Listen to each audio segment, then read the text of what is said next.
By the military-industrial complex.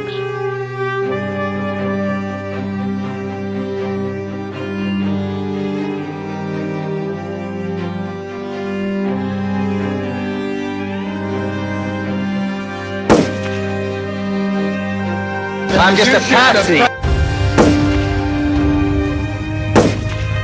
I have a dream.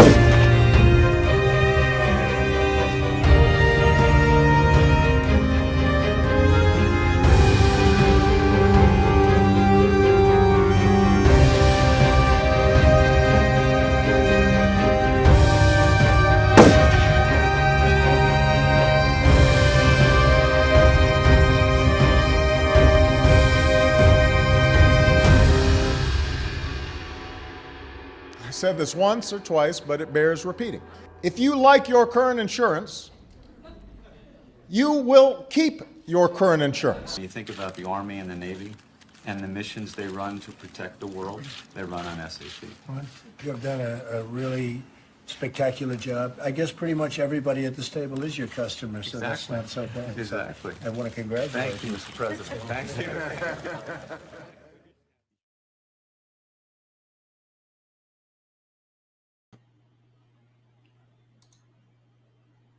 And we're not live. I mean, I'm live. I don't know where George is. It's all good. I'm good. This is professional show business, folks. Professional show business. Hi, I'm Peter Duke, and today on the Duke Report, we're going to be joined by George Webb as soon as he connects, and he was connected, but now he's reconnecting. And we might have a surprise guest on the show, and we might also have surprise guests coming in through that door. I think France 24 is going to be coming in today to cover us, and so we're all waiting for George. Oh, I think I see George. Let's see if we can get George in. George, are you there, George? Can we hear you, George? Okay, I'm going to take George out. I'll put George in. I'll take George out.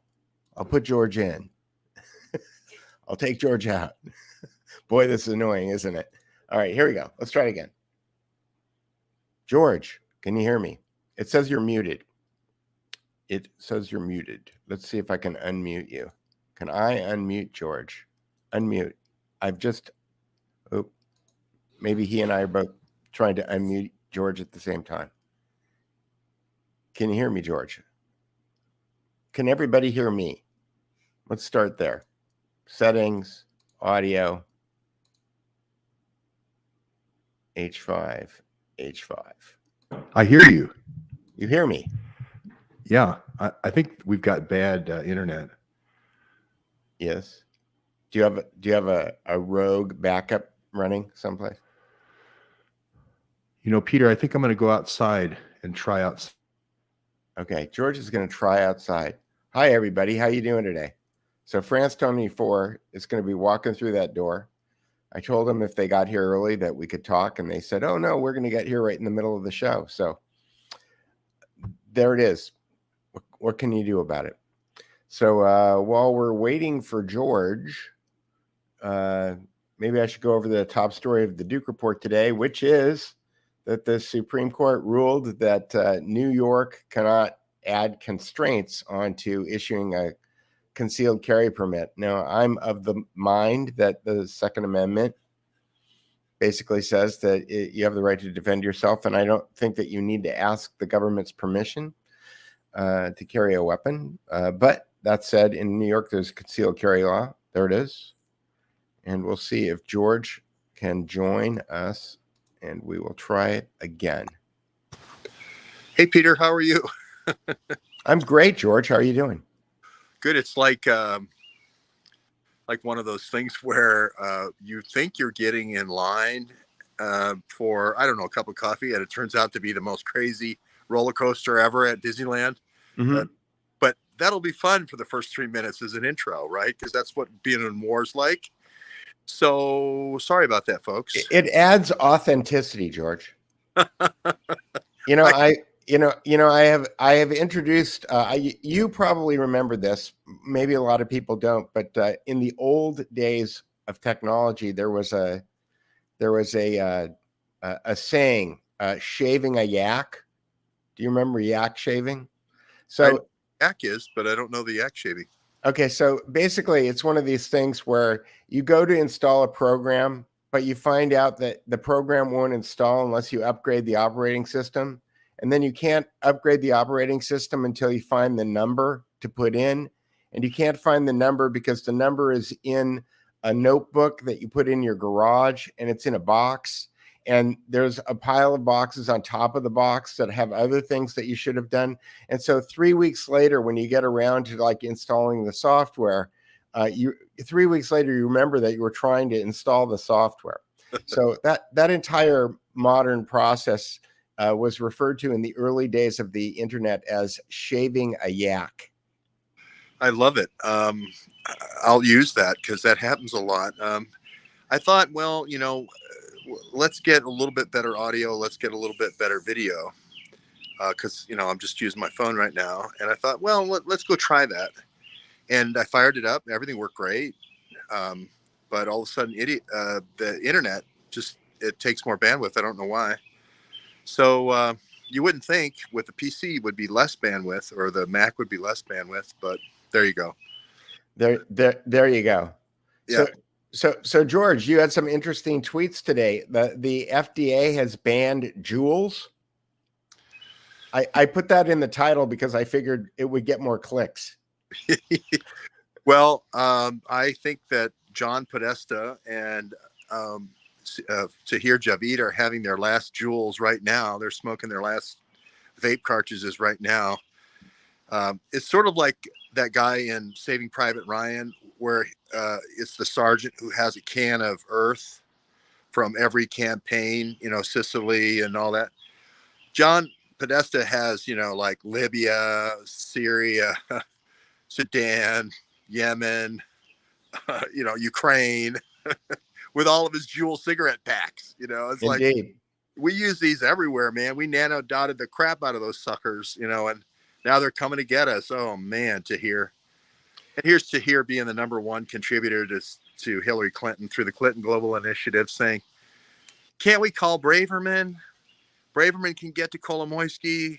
We can get a check from Geneva over to the Senate Sergeant of Arms. I know we don't have to be going to jail today. And Podesta's saying, no, I think this is our last JUUL. It's more like, oh yeah, it's more like the Nazi kind of. Yeah. You know how the Nazis grab their cigarettes like this? That's how people they schmack their JUULs. That's what they call it, schmacking the JUUL. Yeah, the JUUL, the JUUL thing. You know, it's interesting because I wonder, is JUUL being like, JUUL has gone through a bunch of different iterations of being negated. The first was, now the thing that really made, I did vape for a while. I decided at one point I wanted to lose some weight, and I did lose about 40 pounds with nicotine. So I think nicotine does have advantages. And the thing is about the JUUL is that they had really good flavors, and the one that was killer was mango.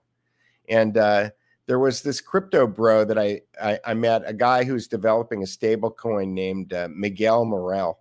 And Miguel was like 19 years old. He was working on this internet startup, and he was smoking cigarettes. And I said, "Why are you smoking cigarettes, man? Why don't you, all the kids your age, you know, have the vapes?" And he goes, "Well, I can't buy a vape. They'll sell me cigarettes, but they won't sell me a vape." So I went and I got him mango JUUL pods, and he was hooked. Like, and then about 2 weeks later, he was up in the Bay Area.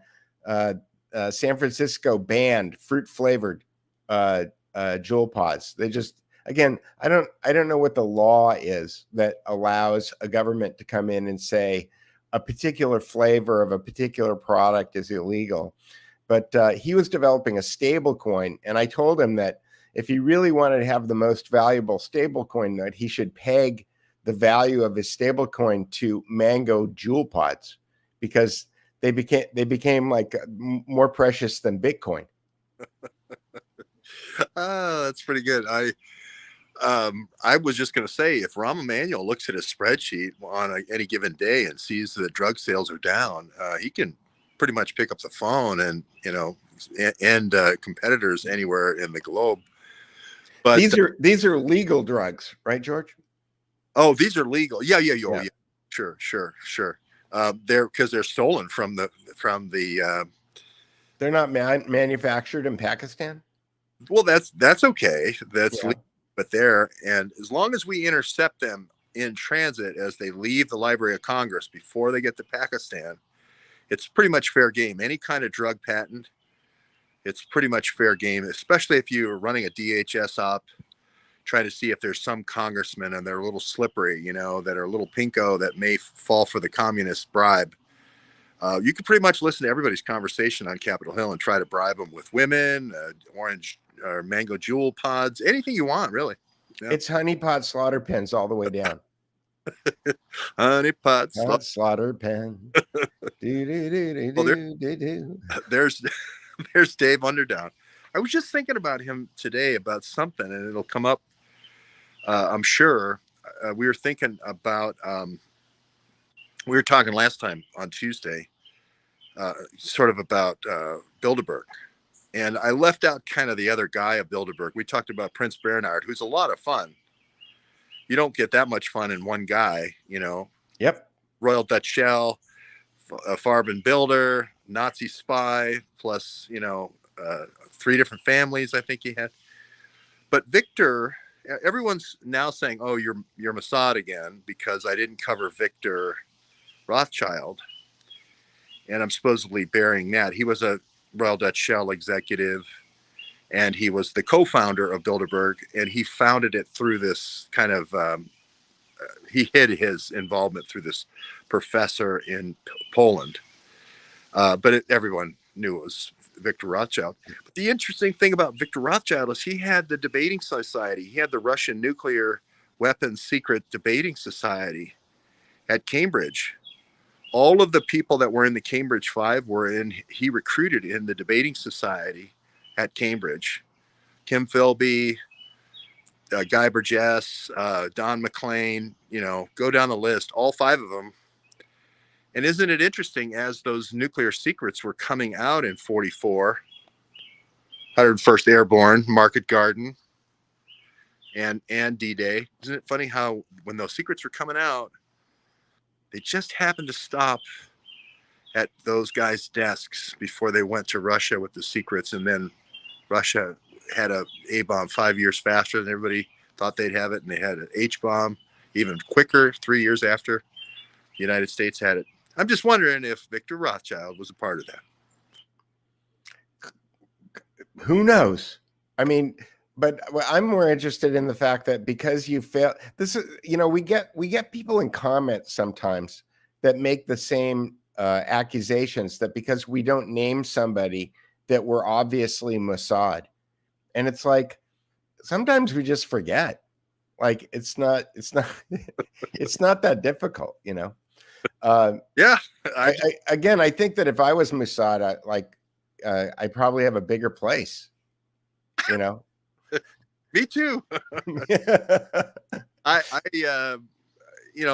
is funny, but I kind of said I better hurry up, and bolster my cover. So I got up really early this morning and did a whole Substack on Victor Rothschild, and everyone I said I was covering up the little spy team that they have, the State Department's little spy team that Kissinger has there at Fort Belvoir, Task Force Orange.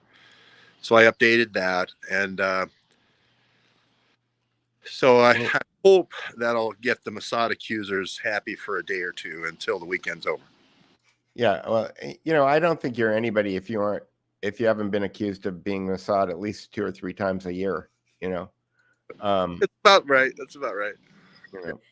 So, where is Jason Goodman when you need him? He's out there. Anyway, so here's the story. Do you want to talk about the story? This is 9 hours ago. Yeah. There's Victor. He was certainly a part of British intelligence. He certainly was an executive at. I've developed the whole idea out of Royal Dutch Virus, that the whole virus program, the whole IG Farben virus program, was subsumed by Royal Dutch Shell. Why Royal Dutch Shell?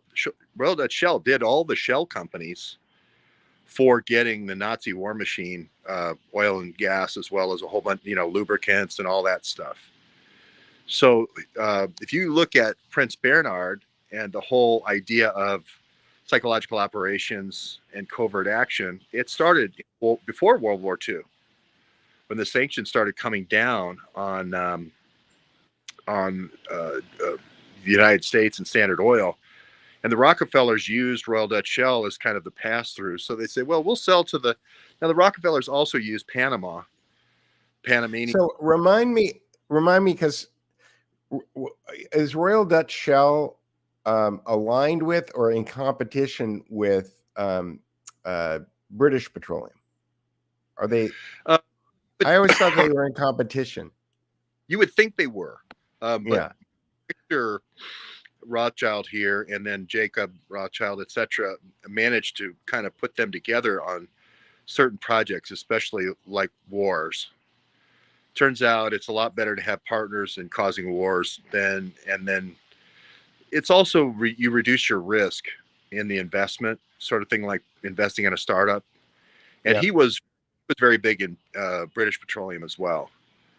I'm noticing something that I haven't ever noticed on the logo before in this neon, which is this one down here, the lower right hand corner. Like if you turn that upside down, it would kind of be a pyramid with an eye on it, don't you think? It's kind of like. Well, there's some people that see conspiracies and everything, and I think you see a Masonic symbol and everything. So I do. I'm sorry. It's a disease. Yeah, it's okay. I do. Dropping the the S every once in a while, and you can see that there's a couple of creative juvenile delinquents that have done that with some of the shell signs. Mm-hmm. So they've adequately taken off the protective covering and shown it for the hell that it is. So and basically what we're saying is that I go through the evidence and I go through we talk about the Blackberries a little bit and how the big beneficiary here, if you just follow Hunter Biden and the Blackberries, you can see how he's sort of the Royal Dutch Shell patsy over and over. He does the Belt and Road deal for Rothschild Energy. Cofer Black uses him as kind of the Lee Harvey Oswald in that one with the Chinese nuclear group. And he goes to Kazakhstan to buy the uranium. Warren Buffett uses him as the Lee Harvey Oswald for that. Again, Cofer Black. But my original research, May 2017, was the Bidens were just using these for these types of energy deals, uranium and oil. and that the House, the Imran Awans and so forth, the W. Westman Schultz is. Well, that's what Deep Blackberry told you, right? That's exactly right. That's what he Right. told me. Whether he's related to Bill Taylor or not, we don't know. But he looks a lot like Bill Taylor. He looks like Bill Taylor's nephew, or maybe his Right. younger brother. Yeah. But the bottom line was that, go back to the original reason that knocked the House. Basically, what he was saying is, we didn't do the weapons stuff. The Blackberries were used for the weapons stuff. They were used for Libya, Syria, Sudan, Yemen, Iran, Ukraine. But we didn't do it. Even though the Blackberries might say Senate, House, Sergeant of Arms, they did it over there. Those House guys did it. So that's the big news. And the diplomats, it was all under diplomatic cover. So the Bill Taylors of the world, the biggest promoter of weapons to Ukraine is Bill Taylor. And if you look at the Javelin, you saw when do you get Raytheon and Lockheed to work together? Well, you did in the Javelin. That was even used as a lure, as an entrapment lure against Trump. So, he couldn't hold those up even a couple of days without being accused of trying to undermine and extort money from Ukraine, or extort promises from Ukraine. So I just kind of remind everybody that there's a royal Dutch fingers in this. And then I lead straight into the viruses and the hacking, because all of the covert actions, the U.S. Congress has used Ukraine, not just for weapons, not just for oil deals, but also for hacking. Dmitry Alperovich for hacking into other countries' stuff, like hacking into the Wuhan lab. Did you see that video I posted yesterday of Dmitry? No, let's see it. I tweeted it out, and I found it's interesting because he seemed to be he appeared at a conference, and I think this was about 3 or 4 years ago. And my guess is that I have to put up the to protect myself, the high octane speculation is that he's creating a parallel construction. So you keep talking and I'll go find the video. Okay, well, it's basically saying my dungeon that I don't want anybody to know about, my dark weapons dungeon, is Ukraine for the U.S. Congress. If you go down there, from the U.S. Senate, where these Blackberries had the stamp, that's basically where you go if you need to hack into the Wuhan Institute of Virology and reverse the air conditioners and cause a new virus to be released in Wuhan to create a lockdown across the world. Okay, that's your dungeon. That's your sort of Lon Chaney, Phantom of the Opera, where Dick Cheney used to play the organ late at night, remember, after midnight, and no one knew where the spooky music was coming from in the White House. That's where. But this is sort of the Ukraine room, a secret room. Or if you need to overthrow Libya to get the Royal Dutch Shell, their oil patches back in Libya, you go to the Ukraine room. Or if you need to release some chemical weapons in Syria and then blame it on Syria so that you can get Obama to launch a huge bombing of Syria, you go to the Ukraine room. So, and this is, I didn't know if the French 24 was going to be here or not, but this is what I was going to. They're supposed to walk through that door. They were supposed to walk through that door 15 minutes ago, but so they'll get here. Well, tell them about the Ukraine room. And the Ukraine room where?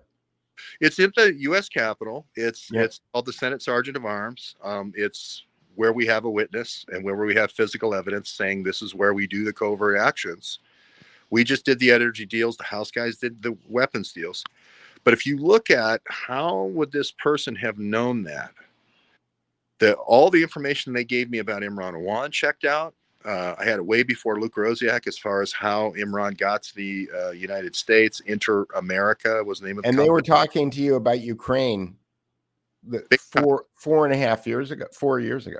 Big time. Yeah. 5 years ago now. Yeah. So saying everything goes through there.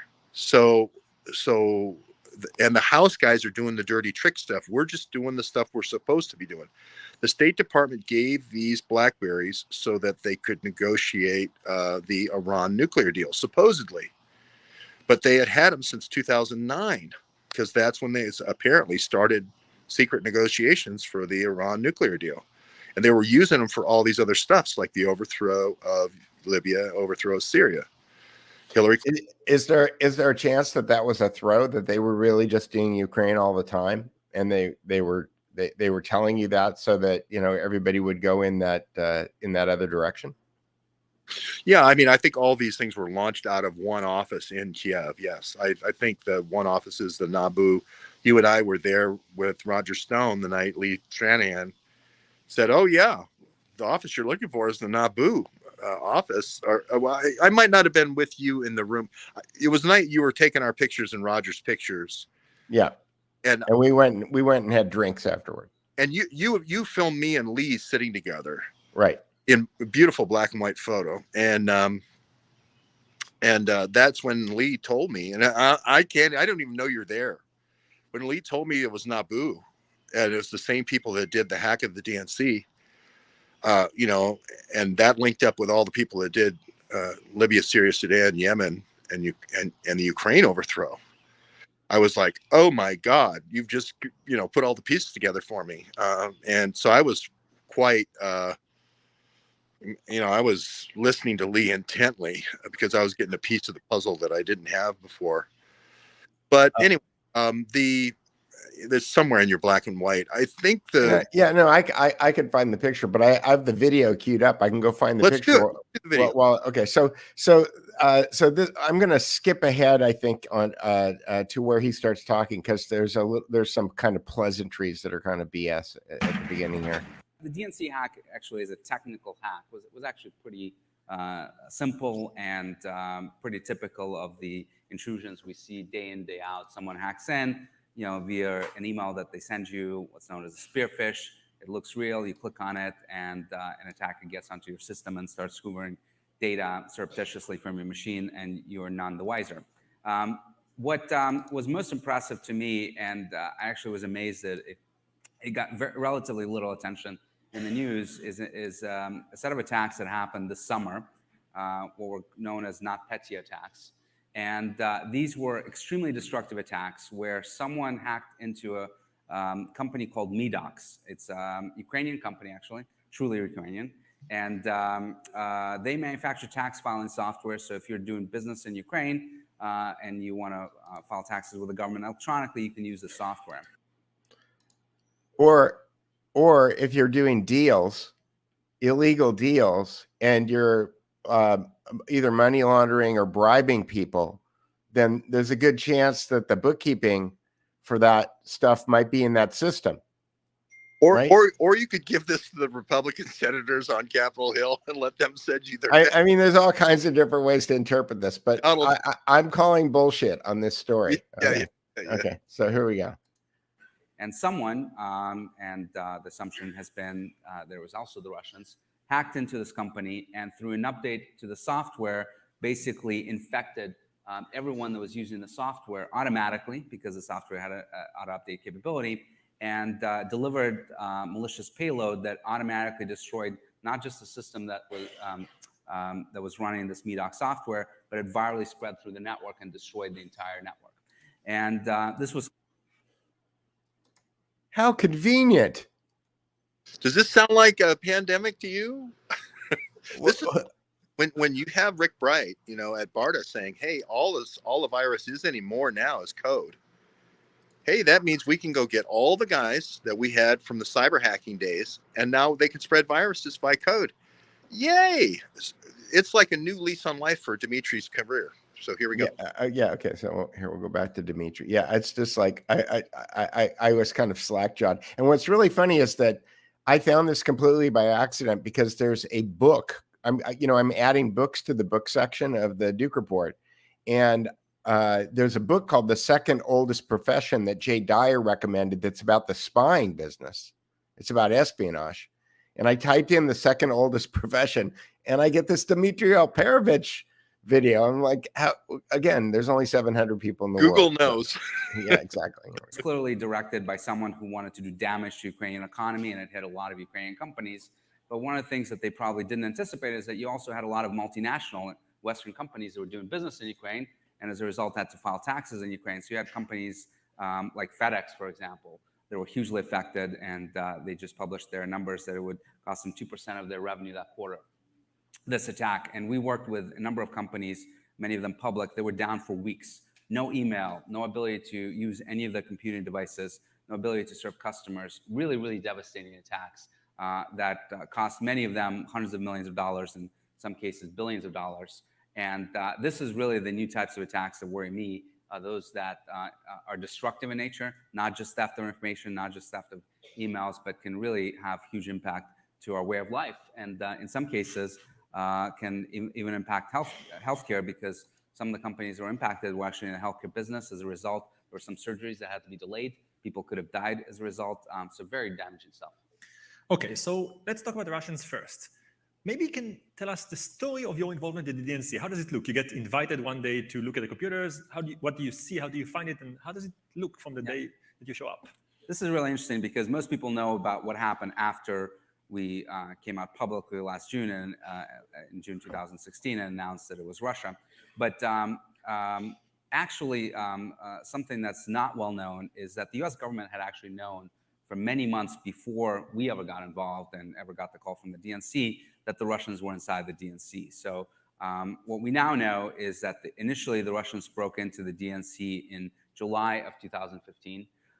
And shortly thereafter, it was actually picked up by an allied intelligence service. And this was reported in the New York Times that this was actually the British intelligence service who are monitoring the Russians. As you can imagine, intelligence services are spying on each other. They're trying to figure out what each other are doing. So they detected that the Russians had hacked into the DNC, and they notified the US government.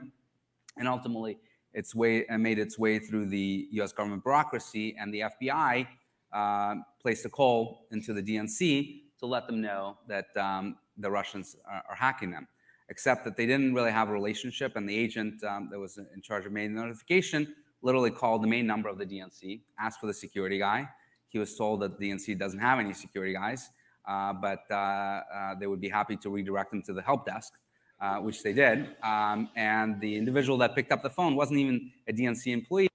It was an outside contractor who literally thought it was a prank call, and basically hung up on the FBI agent. The FBI agent thought that he did his job and moved on to doing whatever else he was doing that day. I'm going to stop. Yeah, here we go. There were some periods of time. Of course, I was pantomiming this on a phone in New York, on a payphone in New York.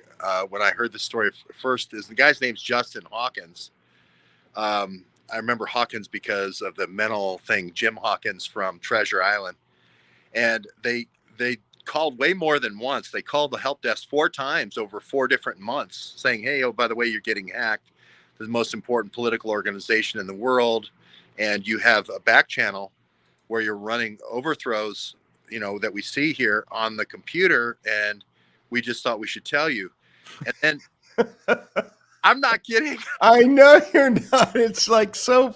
It's I was looking for my NLP chart because he keeps looking down and to his right, and I believe that means that he's constructing a memory. So there are ways that you can tell by looking. I should probably just Google it. There's ways that you can tell by looking at people's eyes. And he keeps looking down at like his right foot, like as he's telling the story. And to me, that's like saying he's constructing something that somebody told him. So he's like repeating, he's had this narrative like that he's rehearsed and he's this is all a COINTELPRO like throw. When he's saying, and then the Russians did it. And then beneath his breath, he's going, and I hired him and trained him. And then he did this. I know they're Russians because I hired them. Yes. And I trained them. But so they had this over 6-month period of time. And then finally, right before the, remember the press event they used to do in Washington, the press dinner? Supposedly the head of the DNC is told that night, and it's spread amongst all the Washington, D.C. press, that the Russians are hacking the DNC because they wanted to spread like wildfire at the correspondence dinner. Yep. Okay. So they They get hacked 6 months in a row. And oh, by the way, Justin Hawkins isn't able. There it is. That's when he told me about Naboo. Right. And I was floored. I was writing, taking notes.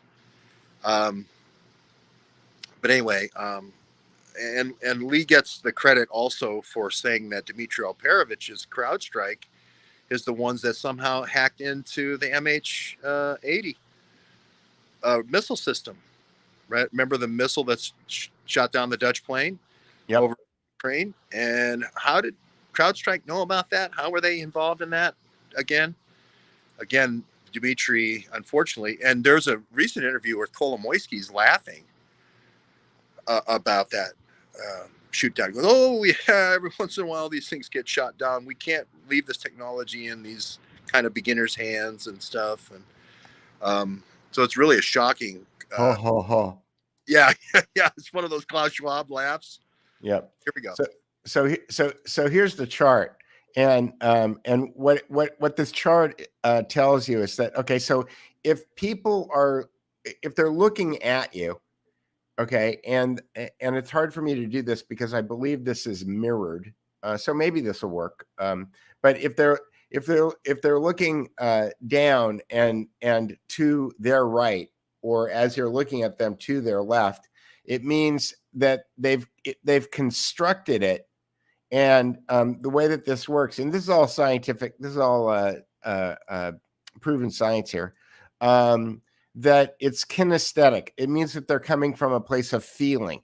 Okay, so they're constructing a feeling, right? As opposed to if they look directly to their left, they're constructing something that they heard, auditory. If they're looking to the left and they're rolling their eyes up, then they're constructing something that they're telling you that they've seen. So something that's recalled, people's eyes go this way. I think if you're looking at, again, I'm looking at a mirrored image. So pay attention to the diagram, not to where my fingers are going. If people are looking this way, they're recalling something that they saw. If they're looking this way, they're recalling something that they heard. If they're looking down and to the right, they are recalling self-talk.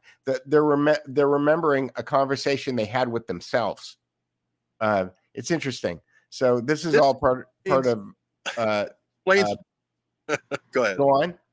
I was going to say this explains why Hunter Biden sometimes walks in a circle. Maybe, yeah.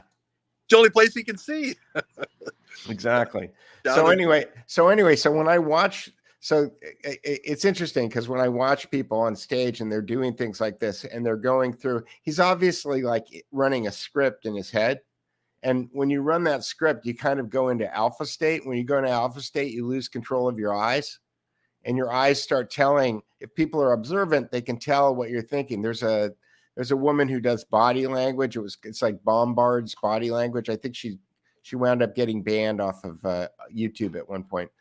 She's out there. This is part of the technique that she uses. Is she's looking at people's eye scanning, and that's how she figures out what's going on with them. I think I've seen her do some analysis of some speeches and stuff, but yeah, it's pretty cool. Well, one thing is when Dmitry is saying how the whole business is shut down, this is exactly what he did at McAfee.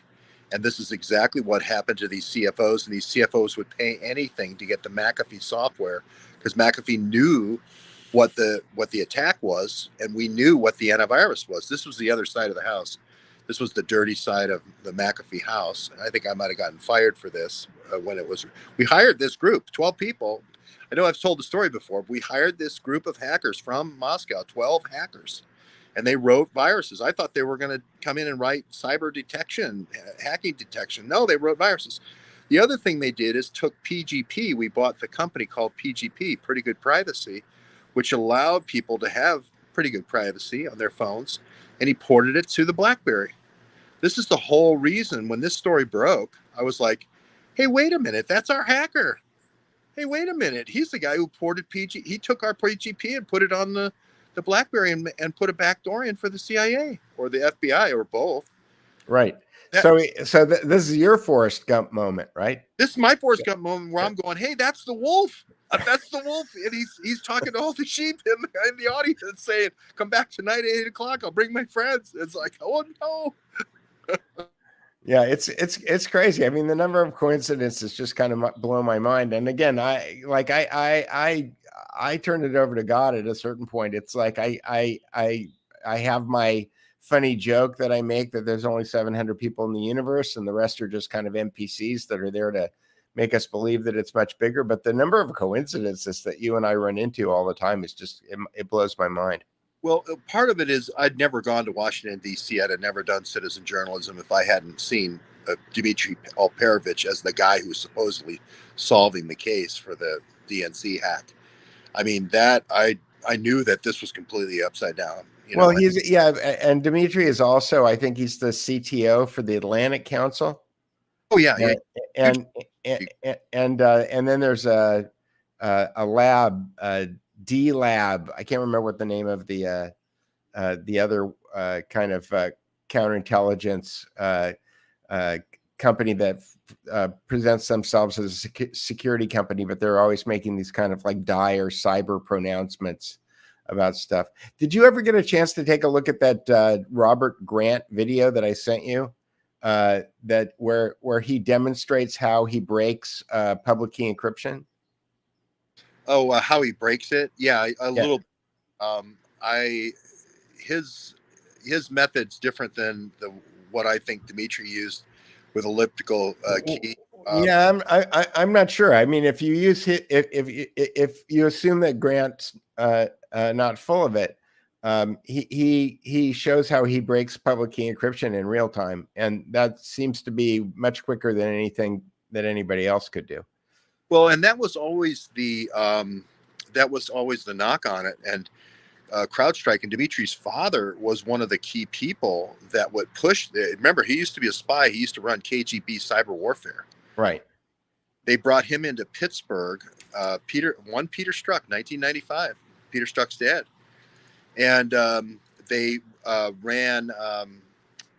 They pushed this as a standard for encryption, and there was a whole bunch of encryption people. I'm trying to remember if there's a family member that wrote a paper on this or not, but I seem to remember it from that. But anyway, he said this thing's full of holes. This public key encryption's full of holes. I don't know if I knew if it was. I didn't know it was elliptical curve at that time.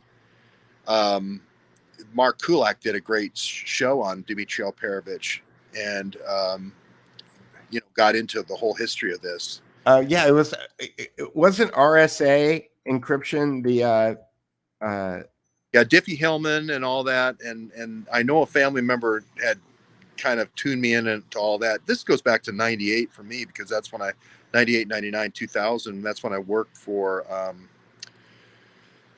every once in a while you ask somebody knows a lot, and so yeah, it came out of Diffie-Hellman was the encryption key, I think, that they used for RSA. There was a big argument between two different encryption technologies.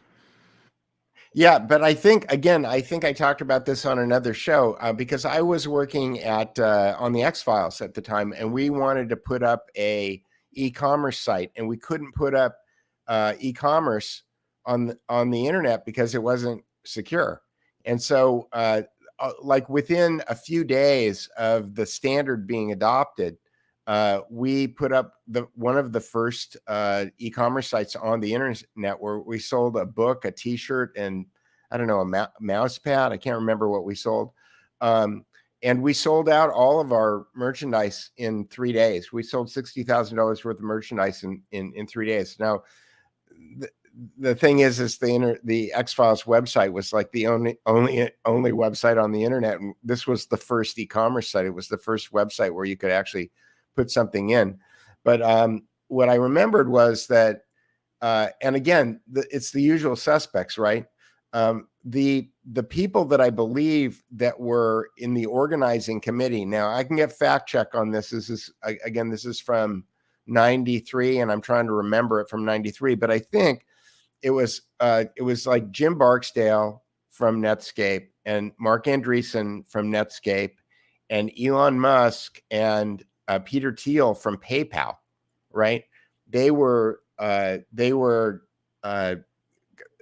they were involved in the politicking of getting this thing approved, because in order for PayPal to work, they had to have an encryption scheme, right? In order for digital money, you had to have encryption. And so this RSA encryption system was agreed on. Everybody agreed on it, right? And it's the Rivest Shamir Edelman crypto system.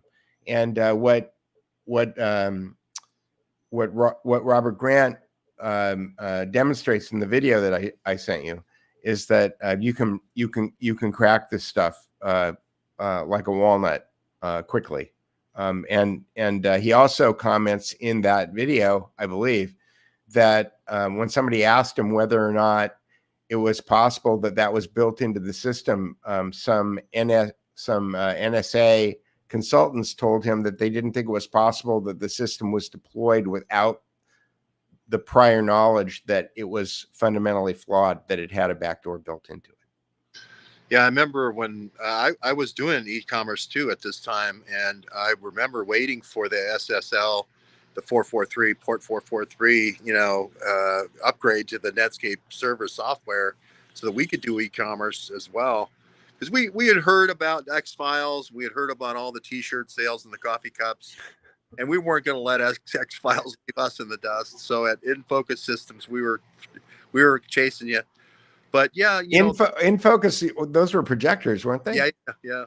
We sold the web, but this before I went to Net General, and we got bought by Network Associates, but where I worked with. So here's where I really started scratching my head about why I wanted to keep working at News Corp, because we sold $60,000 worth of merchandise in 3 days, and I had a staff of about 20 people, and it was costing 20th Century Fox a considerable amount of money to employ all of the people that were working for me.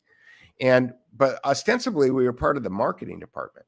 Like, we were marketing the X-Files, we were marketing Fox Sports. Our budget was coming out of the marketing department. And I went to my boss and I took her the numbers and I said, I think if we just sold stuff, we wouldn't have to get any money from the marketing department. We could just pay for ourselves. Like, this is this is a real business. Amazon at that point was I'll tell you that story in a second. But she looked at me and she said, Peter, $60,000 in 3 days doesn't mean anything to 20th Century Fox. Like, we do things that make hundreds of millions of dollars. Like, nobody cares about it. And so I was really kind of dejected because I thought, this is so dumb. It seems like, why aren't we doing e-commerce? Why aren't we selling stuff? Why aren't we? And I went back and I talked to my immediate boss, who was in between the big boss and me. And she said, I know this guy in Seattle. He's got this bookstore and he's working out of his garage right now. But if you want to do e-commerce, I could hook you up with him, but I like California. I didn't want to move to Seattle. That's why I turned down Microsoft the 5 times that they wanted to hire me, Well, Bezos was a real jerk. Gates is a jerk, but Bezos tops them all. And they lost tremendous amounts of cash forever. If they didn't have that no sales tax, they never would have made it. They racked up losses like you can't believe. But basically, you can force everybody out. They were doing the same thing to mom and pops that COVID is doing to mom and pops. Like, camera stores were desperately struggling to be able to compete with. They still do. Records was one of my customers out in over by Capital City and all that. They were out in the Bay Area. I can't. Anyway, all these ones that went out of business. But books, records, and tapes, CDs, those were the first things that went out of business. But they A to Z, they were going to go A to Z, and they were going to take that 4% or 6% or 8% advantage, no sales tax, everywhere they went. And they did. They destroyed every business and every online business. When I got hired at Virgin, there was no such thing as next day delivery. And Virgin had 22 stores that had 250,000 CDs in each store. And I thought that we were going to pick, pack, and ship out of the stores and deliver it to people faster than anybody else could deliver it, because that would have been our value proposition. But instead, what we did is we just copied CD Now. And there was a giant warehouse facility in Sacramento called Valley Music. And the way that CD Now was created is literally two guys in their basement, in their parents' basement. They were like the IT guys that worked for CD. They worked with CD Now, and they built a website. And when you bought a CD at CD Now, it would charge your credit card and it would fax an order out to Valley Music. And somebody would pick, pack, and ship the order from Valley Music, because Valley Music only did one thing, which was pick, pack, and ship CDs. They had like a 5 million square foot warehouse that had every CD that had ever been made. And this is the way that CD Now got started, by two guys in their mom's basement, because Valley Music already existed. The infrastructure already existed. And so, there was no real value proposition for Virgin, except that we had a red logo and Richard Branson's, smiling face every once in a while. But we didn't have more CDs than CD Now. We didn't have faster service than CD Now. We didn't have anything different except a logo. Well, I mean, sometimes for people who fly Virgin, Air, that's a big deal. That they only want Virgin stuff on their Hollywood coffee table. But Amazon also had very egregious policies against returns, making the suppliers take all the returns, so they didn't have those costs that a normal retailer would have when people break stuff. And then they were given really incredible shipping rates by UPS. Even the Z stores, where people were kind of like additional, like PayPal type stores that were built off of eBay, also got low shipping rates. So you put all those advantages together, 12%, 15% margin, you're going to push everybody out of business. It's not that geniuses, it's that they've been funded in the billions. I wonder where he got the money. Let's see. Lawrence Geis ran all those Q-level clearances, and why was he in that submarine all the time, going back and forth between Mallorca and Bermuda? I love Italian submarines just like the next guy, but what's going on there? And so, he really basically ran a jitney service for Nazis, and so then So wouldn't there be a couple of gold bars left over to get involved in this? Yeah, but to your point, I don't think Amazon made any money for 9 years. I think that they were I think that they were cash flow negative for like 9 years. So yeah, it looks like France 24 is here. Oh, great! Is France 24 here? Hello. Hi, how are you? It's France 24. So there we are, George. But we were talking about Dmitry Alperovich. We were talking about RSA encryption, and the thing that's interesting to me about Grant and the potential for having a backdoor into RSA encryption like that is that he's basing it on that. I sent you the diagrams. Basically just a right triangle, and the name of Klaus Schwab's cyber hack exercise is Cyber Polygon. So how coincidental is it that there's a why can't I remember the word geometry?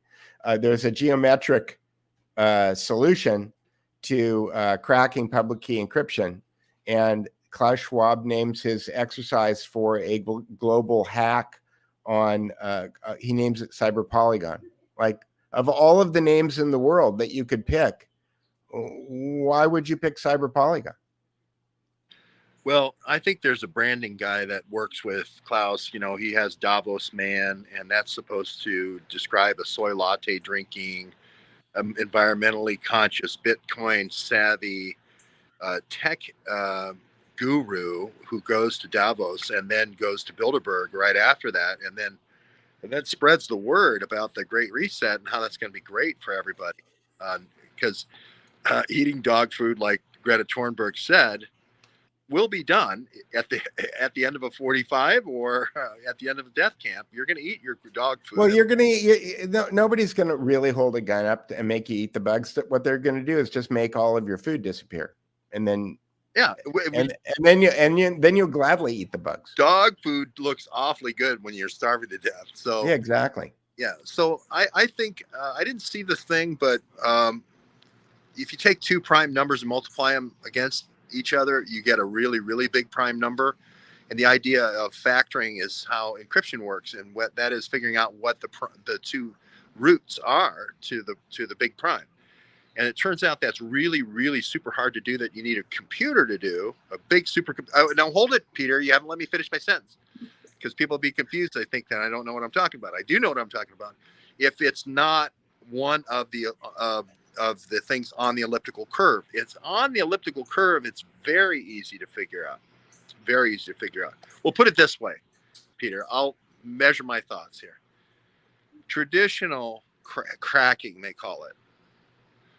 The NSA has supercomputers so that when they intercept a 256-bit, triple des message, they say they need a gigantic supercomputer. They say they need it. Yes. So you're saying they don't, and I'm saying Robert Grant says they don't, because he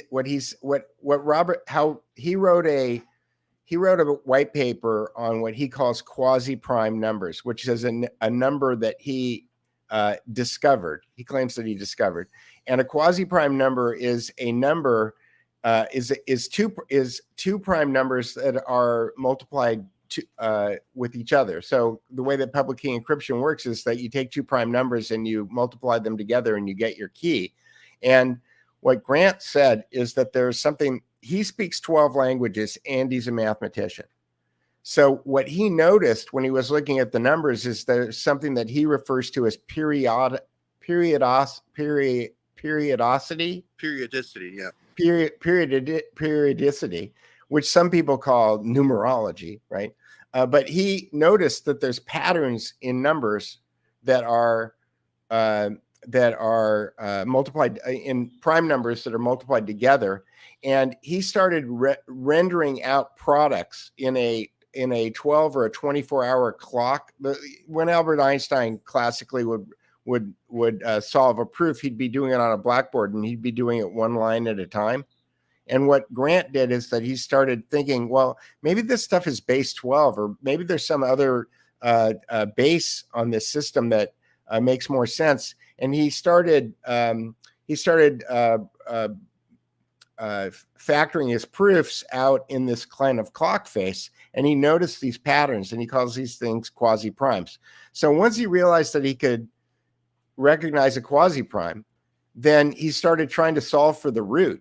And what he found is that he could solve for the root. So, and if you watch that video, it starts about an hour and 20 minutes into the video. For the audience, the reason I don't share the video is because it was a private video, and so I don't want to be distributing it. But I do want to show it to other journalists so that they can analyze it. And the idea is that there is a backdoor to public key encryption, and that the idea that it's safe and it's secure is it's nonsense. Well, that was the whole thing with Dimitri way back when. Is the best thing you could do is convince a drug dealer that their BlackBerry from Phantom Secure is secure, because now I get a backdoor into all the, into the drug deals that this company out of Vancouver, I think, in Canada. So, it's, if you're law enforcement, then you get the whole network if you just start watching the, text messages fly back and forth. I'm not saying there's not a law enforcement application. It's just when you put it into the phones in everybody in the State Department, right? And so you can see when people are coming to get bin Laden, and then you can get a message to bin Laden through the satellite saying, hey. Well, I guess the big point that I'm coming, the conclusion that I'm coming to, and again, this is a whopper. Okay, so I probably should put up the high octane speculation. But if encryption has always been compromised from its inception, then anything that anyone thinks has been a secret up until now, there's a good chance that it's just never been a secret. Okay, and if you're the one who knows how to get in through the back door, okay, if you're the people who have put this technology out into the world, and there's only a handful of people who actually understand that there's a back door, okay, and it's mathematical proof. It isn't really secret sauce in that it's not something that you have and that you only you have it. It's actually a piece of knowledge that could unravel the entire thing. Then you know you have everything that you need to create an entire system collapse. And the finance, credit cards, Bitcoin, whatever you want, it's all there. Yeah, all communications. I think, I mean, I really think this is done selectively. So, because it would give away the ghost if, you know, you had it all happen at once. Well, that's why you need Dmitry Alperovich out there doing parallel constructions. You need cover stories. You need Russian hackers, you know. Oh, yeah. The next hackers will be Iranian hackers. They'll be North Korean hackers. You know, it's all nonsense. Yeah, and he just looks down because he's trying to remember what date he trained him. You know, it's like, I remember when he came to New Hire. Yeah. And just can't. He was the guy who always chewed gum. Yeah, that's the guy. Yeah. Yeah. So we're having a lot of fun here, but I see France 24 behind you. So, you know, I bet you they got caught in LA traffic is my guess. But I forgot how you say traffic in French. I think it's trafic. Trafic. Yes. Yeah. I don't know. But okay, well, with that, should we tell people how they can support the channel? Support your channel? Down in the it's right below you. Yeah. Okay. If you want, yeah, right there. Right there is support George Webb at paypal.me/George Swigert, because George's last name is George Swigert. George Webb Swigert. So I used George Webb just because it was easier and more memorable, and plus, you know, I got children, and I hate to have all these trolls go after them, but they do. And there it is. And Venmo.com/GeoWeb. Yes. Like geospatial. Like geospatial. Just think of it like if you want to give money to the government and you're right about ready to write a check to the geospatial agency, GSA, don't do that. Send it to me. Very good. Very good. And like Peter, is there any, speaking of T-shirts and mugs and all that good stuff, is there anything like that for the Duke Report? Yeah, sure. If you go to the Duke Report and you click on the Buy Me a Coffee link, you can support the Duke Report. And I appreciate everybody's help on that. The Duke Report isn't real expensive to run, but it does cost real money. And so anything that you can throw in my direction, I sincerely appreciate. And if you want to add to your wardrobe, there is a store there. And also take a look at the books section. Anybody, Again, George and I have just bagged on Amazon for, you know, half an hour. But if you click on the Amazon links, I make, you know, a few pennies on each transaction. But if you want to download, there are many links to books there where there's free PDF copies. And if you want to do that, then you can buy me coffee. Let me know how much you appreciate what I've done. Well, great, Peter. Thanks a lot. And we'll talk to you, I think, Sunday. That works for me. Okay. So see you then. All right. I'll talk to you later, George.